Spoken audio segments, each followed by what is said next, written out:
Android's always been a desire and a bit of a challenge. The desire because there are lots of Android tablets, an increasing number of Android tablets and a lot of Android smartphones.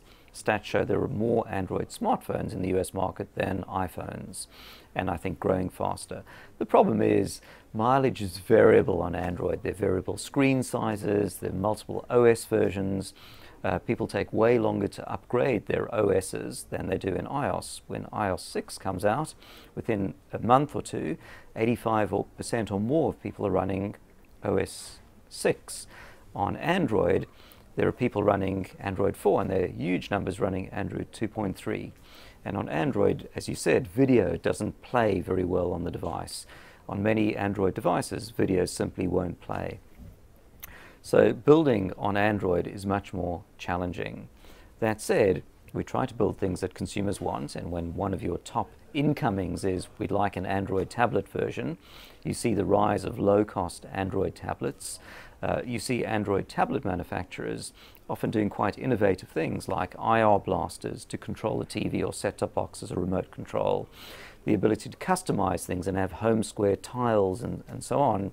It's very compelling, and so we are trying to accelerate, like many others, our Android development and get an Android tablet version out.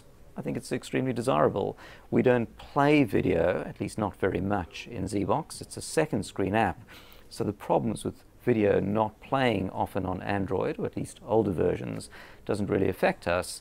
But to try and make a standardized experience across big and small devices and high and low CPU devices is more challenging. As an example, an iPhone 4 has got about a quarter the CPU power of an iPhone 5.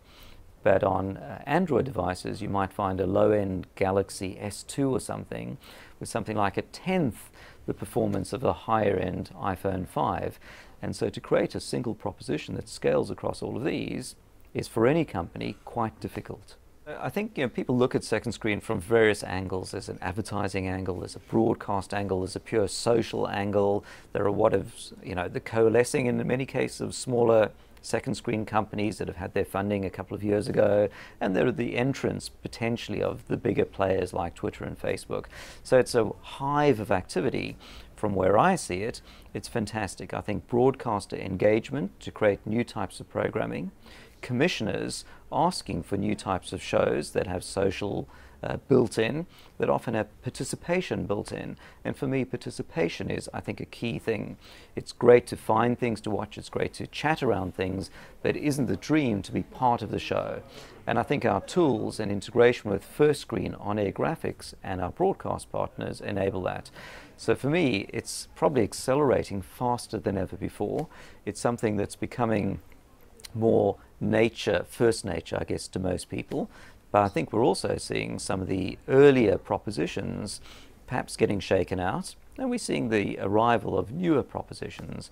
I think some of the things that Facebook and Twitter are doing are going to get a large amounts of press.